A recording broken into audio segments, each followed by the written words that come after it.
An important phenomenon that has been described in the Holy Quran is not very well known even among the believers, and that is the protected tablet or the preserved tablet.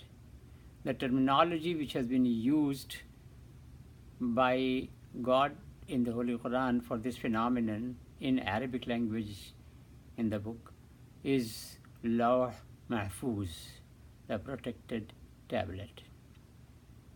It is believed that even before humanity was created, even before the world came into being, all the messages, all the revelations that God had decided that in future He will make to the humanity through various messengers and various prophets, the text of these messages and these revelations was already mentioned in the protected tablet, in the Lawh Mahfuz.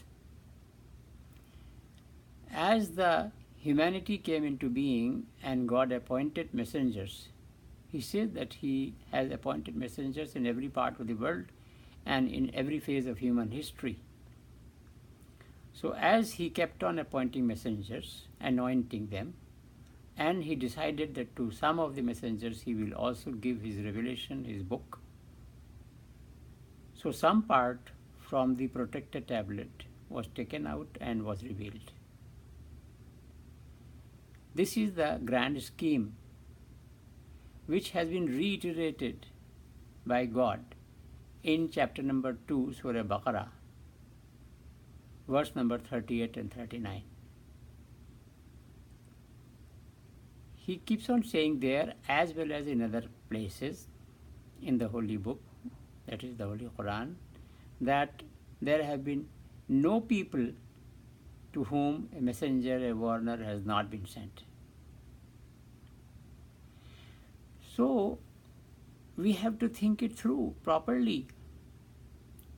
For that purpose, I take you to chapter number 40, Surah Al-Ghafir, verse number 78. There God describes two kinds of messengers, two categories of messengers. A, those whose names are mentioned by Him in the books, and B, those whose names are not mentioned in any of the books. That is important to note.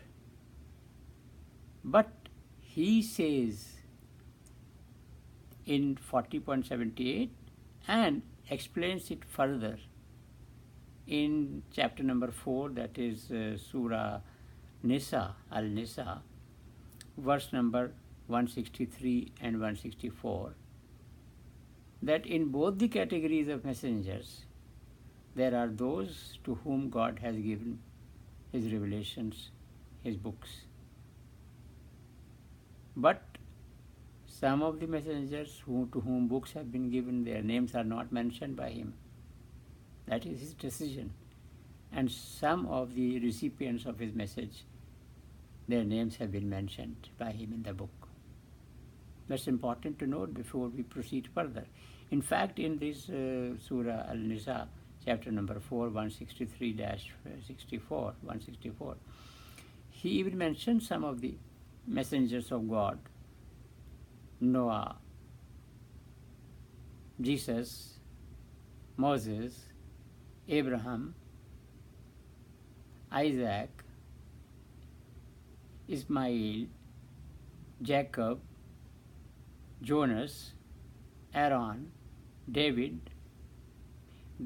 I'm taking these names by which the English knowing people are usually know these messengers. Otherwise, Arabic names are slightly different in pronunciation. And in various other places in the Holy Quran, He has mentioned other names of the messengers also. So in all, there are about 25 messengers whose names are mentioned. But mind you that some of the, even those messengers whose names are not mentioned, even to those some books have been given.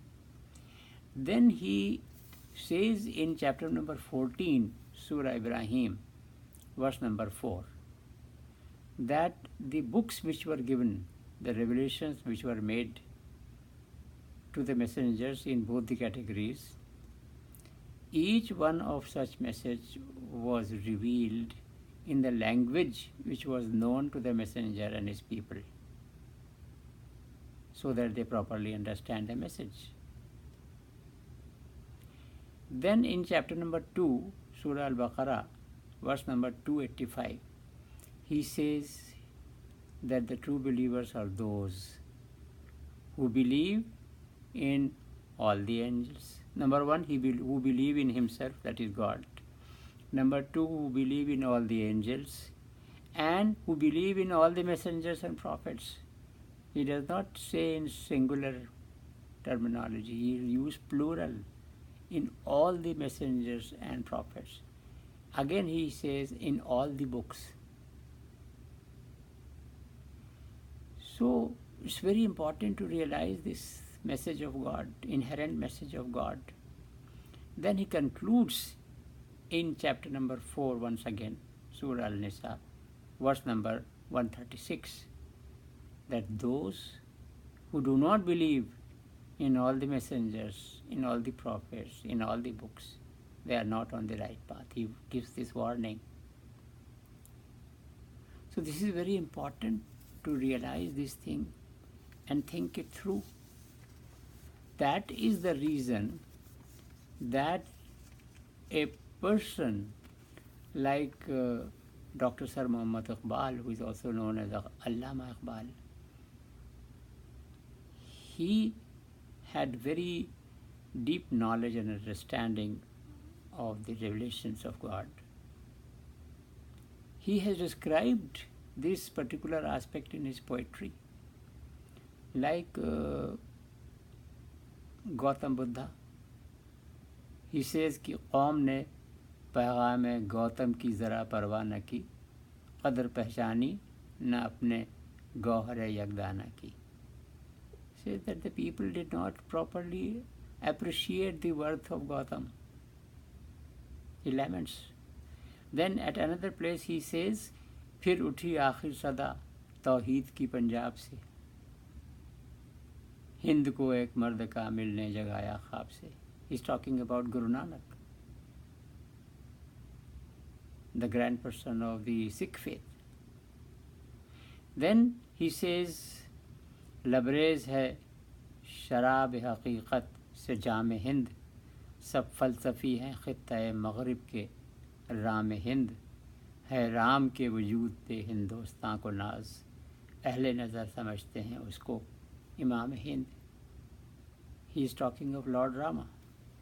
So likewise he has been talking about the grand spiritual figures, particularly of India and the rest of the world, even though their names are not mentioned being messengers of God in the Holy Quran.